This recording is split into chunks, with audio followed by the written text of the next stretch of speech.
A year's salary, a king's ransom, vanished into thin air. I wasn't saved. I was silenced, a pawn in their twisted game. My stomach gnawed with relentless hunger, a constant reminder of their cruelty, but I ignored it.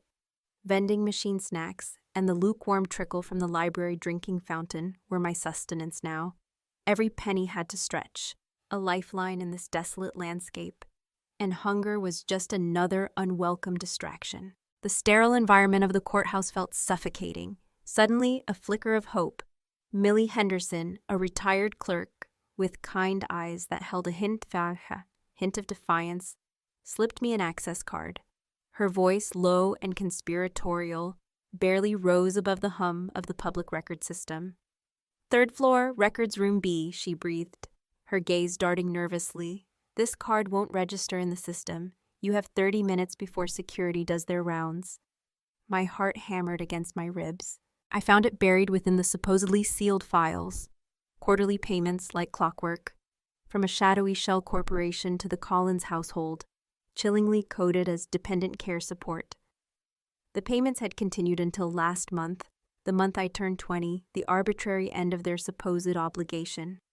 A cold fury simmered within me. I traced the insidious paper trail through my mother's medical files, each document a fresh stab of betrayal. Her credentials, once a testament to her brilliance, were vanishing one by one. Her medical license suspended, pending a sham review. Her groundbreaking research withdrawn under vague, slanderous allegations of misconduct. Her prestigious academic positions terminated with terrifying thoroughness. A systematic erasure designed to obliterate her very existence. My hands trembled with rage. Late Thursday afternoon, the hushed stillness of the library was broken by the librarian's hesitant approach. Her lips were pressed into a thin, worried line as she slid a worn manila folder across the table, her eyes avoiding mine. "They shouldn't exist anymore," she murmured, her voice barely audible. "They requested all copies be destroyed during the investigation. I kept one. Been waiting for someone to ask the right questions." Inside lay the original whistleblower statement from Dr. Eleanor Vance, my mother, detailing horrific experimental treatments inflicted upon female patients labeled with oppositional personality disorder or hysterical tendencies, women who dared to question authority, who refused to comply with the established order. Treatments designed to crush their spirits, to create docility and blind acceptance of the very hierarchies that sought to control them. A wave of nausea washed over me. Back in the sterile anonymity of my room at Pinewood Hostel, my fingers trembled as I unfolded one of Gregory's donation envelopes from the Hale Foundation. The return address, stark in blue ink, sat like a malevolent accusation. The same cold, impersonal logo appeared on my mother's commitment papers. The same chilling signature of Gregory Collins authorizing financial arrangements for Dr. Eleanor Vance's indefinite therapeutic residency. The pieces of the puzzle were clicking into place, each one a painful revelation. 3 days later, I found Mrs. Henderson in the dimly lit library basement, her arthritis-gnarled hands twisting nervously. "They're not in the system," she whispered, her eyes darting toward the creaking stairs. When Stonemeyer closed, some patients were transferred.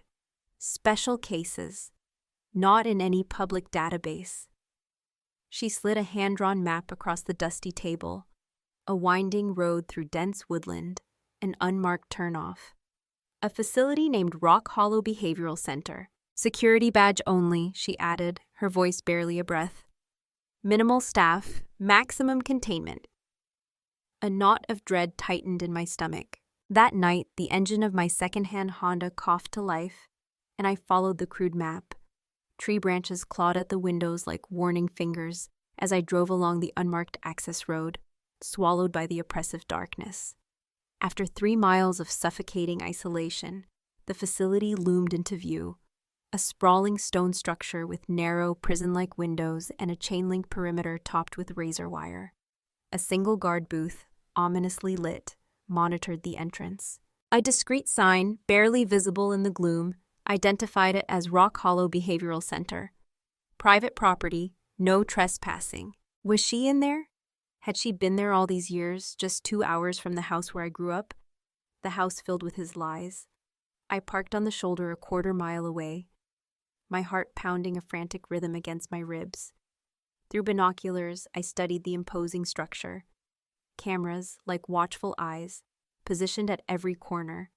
A small staff parking lot, barely 20 cars. A loading dock where a pharmacy delivery truck unloaded unmarked containers. This wasn't a place for healing. It was a fortress of containment. My mother was behind those walls. I felt it in my bones. The question wasn't if I would get her out. The question was how far I would go to dismantle the system that had swallowed her whole, and the people who had built their lives on her silence. Starting with the man I had called father for 17 years. A bitter taste filled my mouth.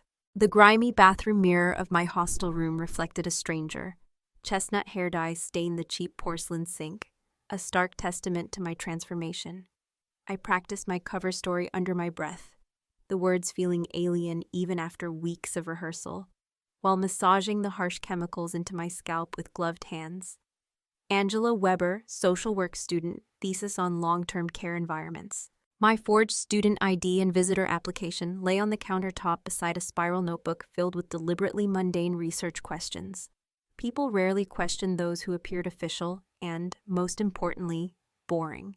The drive to Rock Hollow took 40 agonizing minutes along winding back roads that seemed to lead nowhere. The facility emerged from the dense woodland like something ripped from a Victorian nightmare. A sprawling brick structure with narrow, accusing windows and a wrought iron gate that seemed designed more to trap souls within than keep the outside world at bay. My pulse hammered against my ribs as I approached the visitor entrance, but my face, I hoped, betrayed nothing of the turmoil within. The receptionist, a woman with hollow eyes that seemed to have witnessed too much, barely glanced at my credentials. Her gaze, devoid of any warmth, mechanically scanned my forged documents. "Purpose of visit?" she asked, her voice as flat and lifeless as week-old soda. "Research interview with patient Eleanor Vance for my thesis on institutional care environments." I handed her the official-looking approval letter I had painstakingly created, complete with forged signatures that felt like a pact with the devil. She stamped a visitor pass with a dull thud and buzzed me through without a second glance. The antiseptic smell hit me first, a cloying mix of bleach and industrial cleaner, desperately trying to mask something sour and deeply unsettling underneath. Shuffling feet echoed down the long, sterile corridor in a steady, depressing rhythm as patients moved between scheduled activities, flanked by attendants with clipboard charts and vacant board expressions. My heart ached with a sudden, sharp pang of empathy. The visiting area was a bleak space, furnished with scattered tables bolted to the floor, each separated enough to prevent any semblance of genuine connection between groups. A hulking guard stood by the only exit, the jangling of keys at his belt a constant, oppressive reminder of our captivity. And then I saw her. My mother sat by the window, a fragile figure with hands folded delicately in her lap. Wispy, gray-streaked hair was pulled back in a loose knot, revealing the delicate bones of her face. Sunlight, filtered through wire-reinforced glass, illuminated dust particles that danced around her like miniature constellations. Her gaze was vacant, following nothing in particular.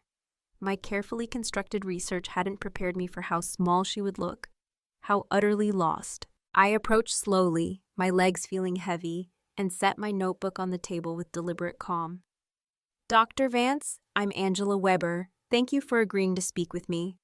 Her eyes didn't focus immediately. The medication, I realized with a sickening lurch. They kept her drifting, tethered between reality and some medicated oblivion. I sat across from her, acutely aware of the guard checking his watch. Time mattered. According to the schedule I had memorized, medication rounds happened at 10:00 a.m. and 2:00 p.m.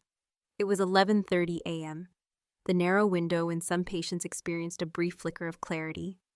"I'm researching long-term care environments," I continued, my voice loud enough for anyone listening, then leaning forward slightly, my voice dropping to barely above a whisper.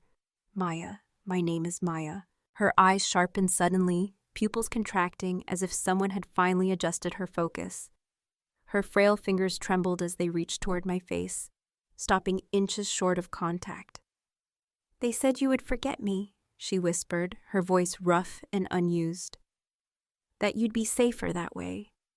The simple recognition, the raw emotion in her voice, splintered something in my chest. 16 years of forced separation dissolved by 5 quiet words. I remember enough, I answered, my own voice thick with unshed tears, opening my notebook to create a shield from watching eyes.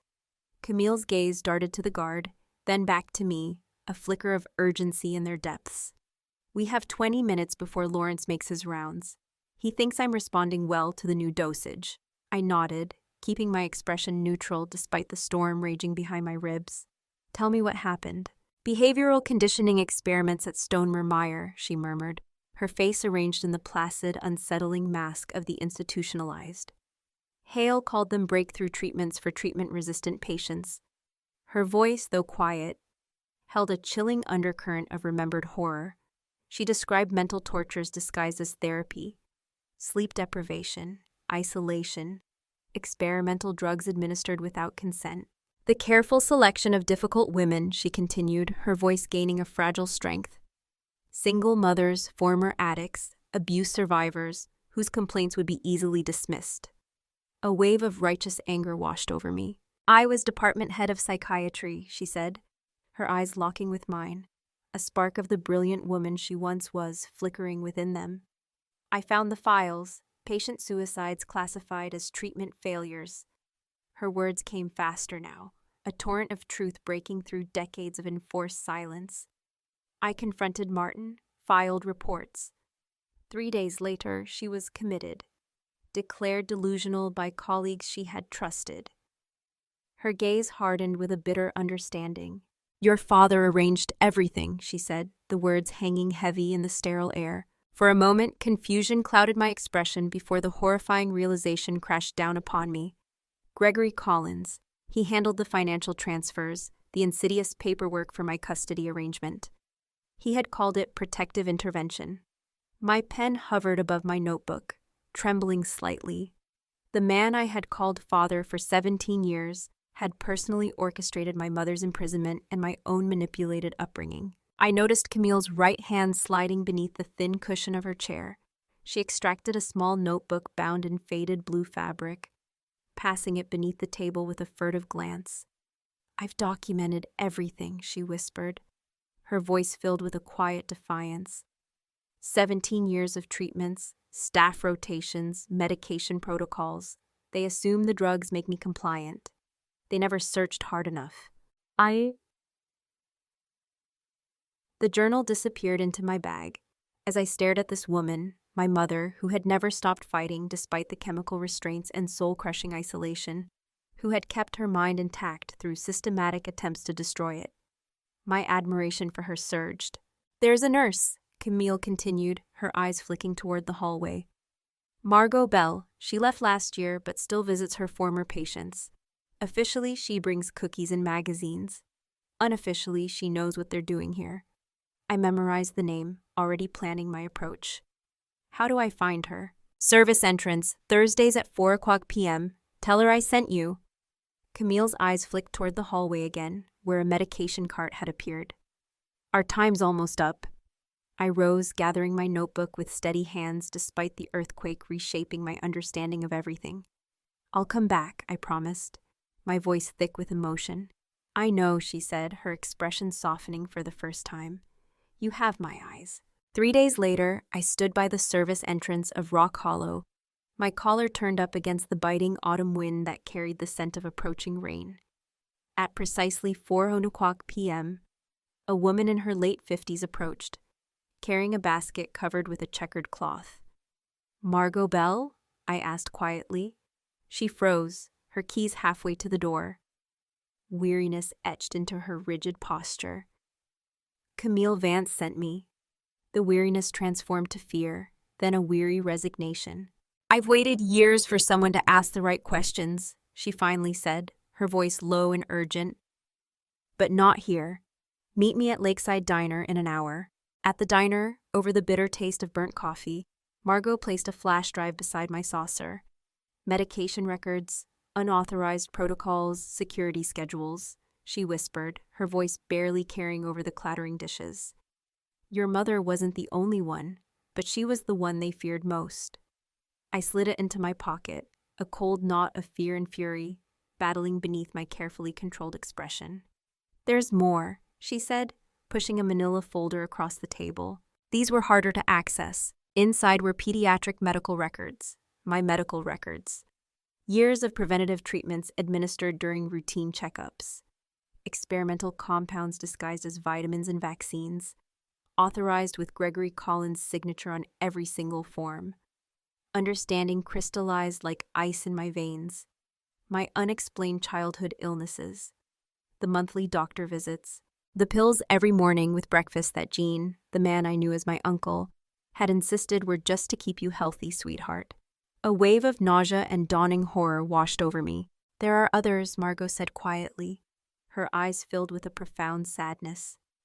Children of whistleblowers, all placed in protective custody with carefully selected guardians, all receiving specialized medical care. I stared at the pages documenting the chemical alteration of my developing brain, the careful monitoring for signs of maternal instability, patterns of courage they had labeled madness, years of being medicated against an inheritance of strength. The rage that rose within me was cold and precise, a surgeon's scalpel rather than a wildfire. This ends now, I told Margot, my voice steady despite the seismic shift occurring within me. All of it.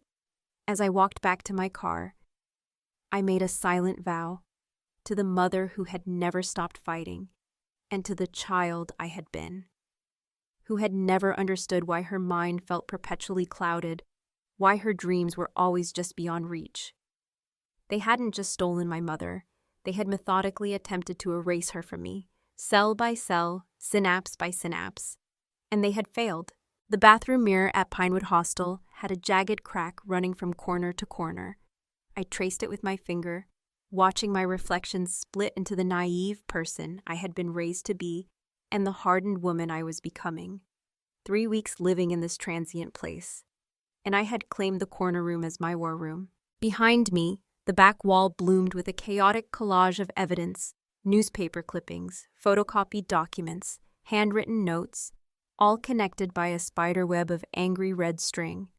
My makeshift investigation board had consumed nearly every bit of my remaining cash, but money had become meaningless when measured against 16 years of stolen time. I stepped back, scanning the timeline I had painstakingly constructed.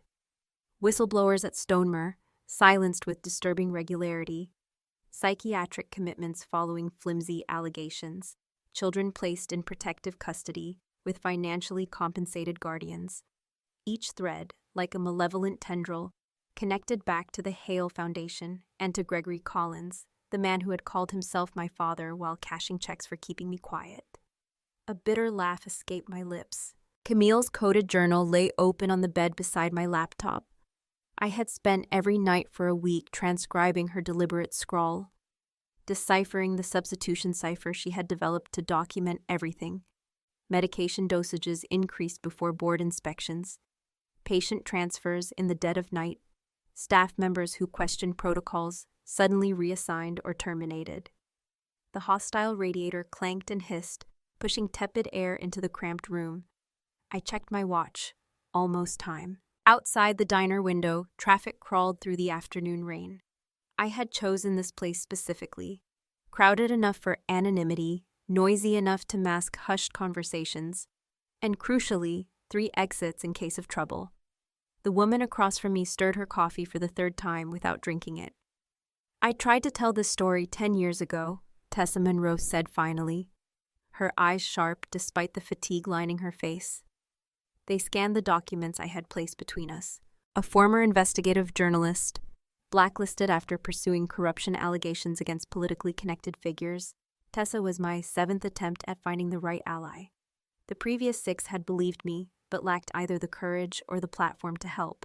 What happened? I asked, though my own research had already painted a grim picture. Sudden tax audit, she replied, her voice flat with the bitterness of betrayal. Mysterious computer failures that wiped my research. Sources who denied ever speaking to me. She tapped a finger against the photocopied photo of Dr. Hale. They didn't just discredit me, they erased me professionally. Yet here she was, a flicker of something akin to grim determination in her eyes. Some stories never let you go, even after they destroy you. I pushed Camille's photocopied journal pages toward her. This time, we have evidence they can't erase. She studied the pages, her professional mask slipping for just a moment. Your mother was brilliant. Even heavily medicated, she built a case. We spent the next hour developing our distribution plan. Multiple outlets, never just one. Independent podcasts focusing on medical ethics and institutional abuses. Former prosecutors now working in patient advocacy. Journalists operating outside traditional media structures. Individual packages, Tessa explained, sketching a diagram on her napkin. Each one gets unique documentation with separate access codes.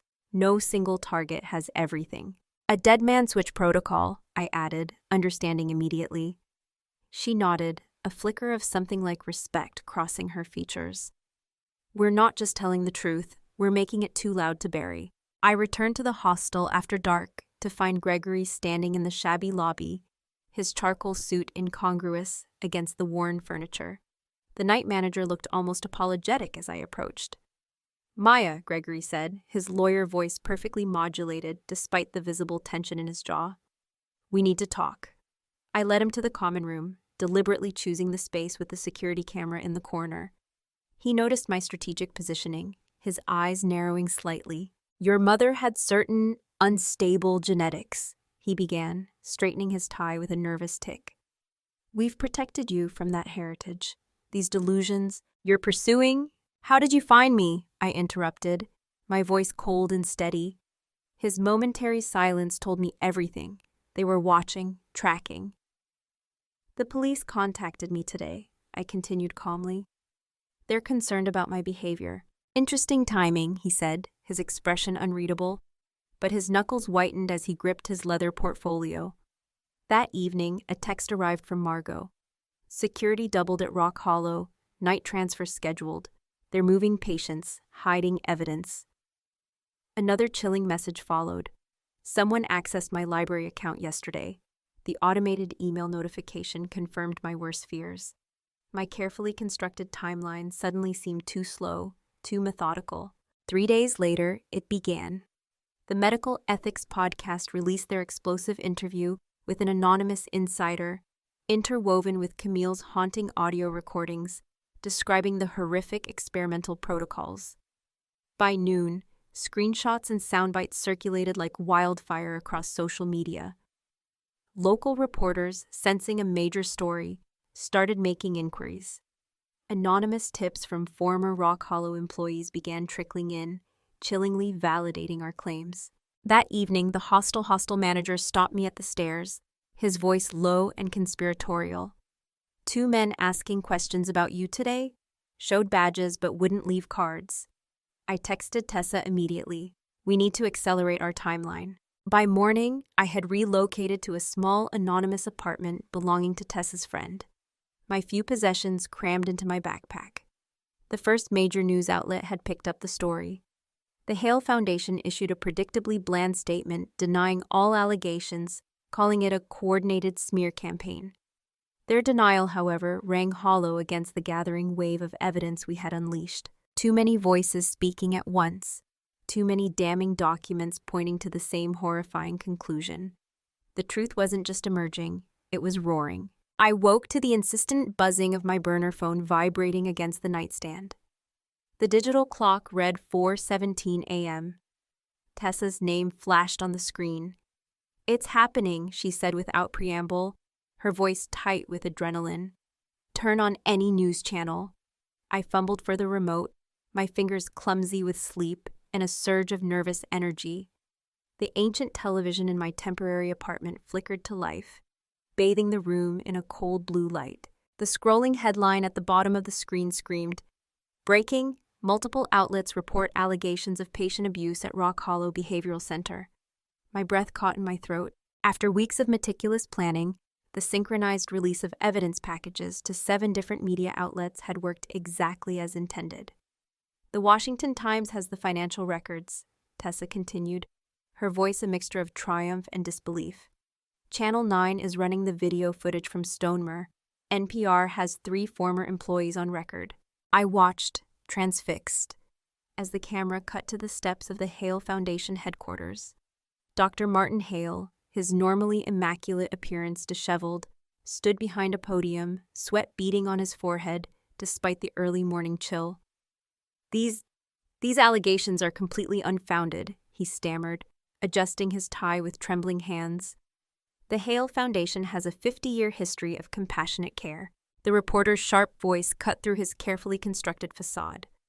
Dr. Hale, can you explain these internal memos authorizing the commitment of Dr. Eleanor Vance after she reported experimental protocols at Stonemer Institute? The camera zoomed in on the damning documents held aloft for viewers to see. My foster father's signature was clearly visible at the bottom. Gregory Collins, Chief Financial Officer, Hale Foundation. A wave of vindication washed over me. I turned up the volume as the anchor reported that social media had erupted with the hashtag #RockHollowTruth as former patients, emboldened by the revelations, began sharing their own harrowing experiences. My phone buzzed with an incoming text from an unknown number. State Medical Board just called emergency session for 9:00 a.m. It was working. Outside, the sky began to lighten with the first pale hints of dawn. I pulled up another news site on my laptop. 3 Rock Hollow administrators have been placed on administrative leave. A congressman from the Oversight Committee is calling for a federal investigation. The system was beginning to crack. I called Margot at exactly 7:05 a.m., following our predetermined schedule. "The night staff is in chaos," she reported in a hushed, urgent voice. "Administration ordered all patient files secured, but security is stretched thin, covering the entrance where reporters are gathering." "Tonight," I told her, my voice firm with resolve. "We move tonight." 16 hours later, I parked 2 blocks from Rock Hollow's service entrance. The evening news reported Gregory Collins's opulent home being searched by police, and Dr. Hale taken in for questioning. The momentum had built faster than even we had dared to hope. Margot met me at the employee gate, her face tight with nervous energy. She slipped me a discarded staff ID badge. "I've already processed the discharge papers," she whispered as we walked briskly through the dimly lit service corridors. "Filed them yesterday before anyone was watching for unusual activity." The hallways were eerily quiet. Most staff had been pulled to manage the escalating media crisis or deal with the influx of frantic family members calling about their loved ones. "Third floor has minimal supervision tonight," Margot explained, swiping her keycard at the silent elevator. "Everybody's either hiding or destroying evidence." The elevator door slid open on the 3rd floor, my heart pounding a frantic tattoo against my ribs. We moved silently down the long corridor, our footsteps muffled by the worn industrial carpeting. Margot paused outside room 317, glancing both ways before unlocking the door. Camille sat on the edge of her narrow bed, a small canvas bag packed neatly beside her. Her gray-streaked hair had been carefully combed, and she wore a faded cardigan I had never seen before, over her standard-issue hospital clothes. "I knew you'd come today," she said simply, her eyes so much like my own, clear and focused. The medication schedule changed. They're distracted. I crossed the small room in 3 swift steps and took her hands. They were cold but surprisingly steady. "No matter what they did," I told her, surprised by the unwavering steadiness of my own voice, "I was always coming back for you." Margot stood watch at the door, her gaze darting nervously down the empty hallway. 5 minutes, shift change, we need to move." We exited through the same anonymous service entrance, Camille walking between us. No alarms blared, no security guards challenged us. Just the heavy metal door closing behind us with a muted click that sounded remarkably like freedom. The night air wrapped around us, crisp and sweet compared to the antiseptic staleness of Rock Hollow. Camille paused for a moment, tilting her face toward the star-dusted sky. "The Big Dipper," she murmured, a hint of wonder in her voice. I could only ever see one star from my window, never the whole constellation. In the car, as we sped away from that place of shadows, she recited details about my life that she had somehow managed to collect and memorize, despite years of chemical restraint. "You won the 5th grade spelling championship with the word quintessential," she said, her voice gaining strength with every mile. "You broke your arm at 12 climbing the maple tree in the backyard. You're allergic to strawberries." Her hand found mine on the console between us, and I realized she had been collecting these fragments of my life like precious jewels, the way prisoners notch marks on walls, counting days, preserving sanity. The late-night news played softly on the radio. Gregory Collins's carefully constructed reputation was unraveling in real time as reporters uncovered his central role in multiple improper commitments. Dr. Hale's legal team had issued a terse statement distancing him from operational decisions. 3 more Rock Hollow administrators had been suspended. The state attorney general's office announced that a comprehensive investigation into allegations of systematic patient abuse would begin immediately. Meanwhile, attorneys had filed the first class action lawsuit on behalf of former patients. I switched off the radio. There would be time for justice tomorrow. Tonight was about something else entirely. Camille squeezed my hand, her touch surprisingly firm. "They thought burying the truth would make it disappear," she said softly, her gaze fixed on the road ahead. "They forgot that buried things can grow." The headlights cut through the darkness as we drove toward the state line, leaving Rock Hollow behind without a backward glance, toward a new beginning neither of us had dared to imagine just weeks ago. Some endings are really just the truth, finally set free. The morning sun spilled across our cozy kitchen table, illuminating the crossword puzzle Camille worked with steady concentration. A steaming cup of tea cooled at her elbow, the fragrant vapor curling up toward the weathered ceiling beams of our rented coastal cottage. After 6 months in this quiet village, the walls no longer felt borrowed. They felt like home. 23 across, Camille said, tapping her pencil against the newspaper. 6 letters. What was once lost. Found, I answered, without looking up from the toast I was buttering. Her laugh came easily now, a warm, melodic sound. Nothing like those first fragile weeks after Rock Hollow, when laughter emerged rusty and uncertain. "You didn't even need the clue." I placed her plate beside the crossword. "Some answers I just know." Our small cottage sat on the edge of town, where paved roads surrendered to gravel. The windows faced east because Camille had insisted, explaining that she had spent 16 years unable to track time through natural light. Now she woke with the sunrise, often before my alarm. Some mornings, I found her simply standing by the window, palms pressed against the cool glass, a silent communion with the returning light. We use different names now, not elaborate disguises, just subtle shifts. Catherine for Camille, Marie for Maya. Small deflections while the investigations continued without us. The neighbors knew us as the quiet mother and daughter who had moved in last winter. The kind aunt at the bakery saved day-old bread for us. The thoughtful librarian recommended novels with happy endings. The medication withdrawal had been the hardest part. 3 grueling months of tremors and memory gaps. Nights when Camille would wake screaming from nightmares she couldn't articulate. I kept careful notes in our shared journal, good days in hopeful blue ink, difficult ones in stark black. The blue entries grew steadily more frequent. "Tell me again about my 3rd birthday," I said, watching her hands, now steady, as she wrote in 7 across. Camille set down her pencil, a soft smile gracing her lips. "You wore yellow overalls, insisted on them, even though it was November." Her eyes focused on something beyond our sun-drenched kitchen. "You carried that stuffed rabbit everywhere. Hoppy had chewed off 1 ear. I baked chocolate cupcakes with strawberry frosting because you couldn't decide between the 2. You ate the frosting first, then the cake, methodical, even then." Each recovered memory felt like a precious restitution.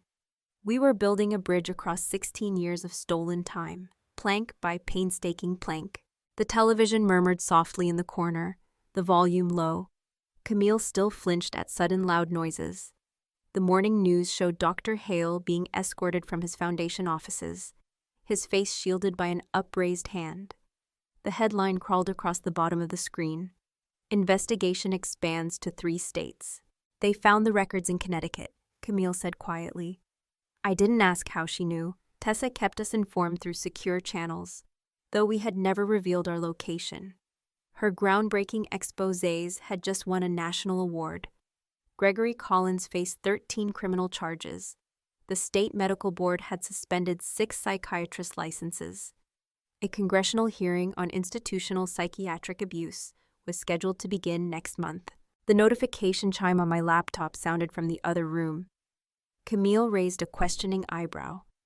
"Another survivor," I explained, retrieving the computer. "Claire Rothman. She's been sending encrypted messages for weeks." "Claire Rothman," Camille whispered, her eyes widening with a mixture of shock and hope. "She was at Stonemer before me. They said she killed herself." "Very much alive," I said, turning the screen so she could see the message. "You did what I couldn't. We're organizing testimony for the hearings. No pressure to join, but your statement would matter. CR 53 former patients have connected through our secure channel. Each story echoed fragments of Camille's. Brilliant women who questioned powerful men, then vanished behind diagnoses manufactured to silence them. Later, we walked the windswept shoreline as the evening painted everything in hues of gold and lavender. Camille's steps were stronger now, her frame less fragile.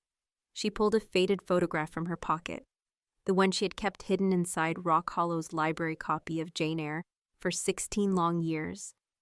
In it, I sat on her lap, no more than 2 years old, both of us laughing at something just beyond the camera's frame. "I always felt something was missing," I admitted, watching the waves erase our footprints in the sand. Even before I found the documents, Camille slipped her hand into mine, her grip warm and reassuring. "They could take everything else," she said softly, her gaze fixed on the horizon. "But they couldn't erase that valuable lesson. The truth, no matter how deeply buried, has a relentless power to surface. Courage, resilience, and the unwavering pursuit of justice can dismantle even the most formidable systems of oppression. Silence may be imposed, but the human spirit's yearning for truth and connection will eventually find a way to break through." What are your thoughts on the story of resilience and the fight for justice? Share your comments below and subscribe for more compelling narratives.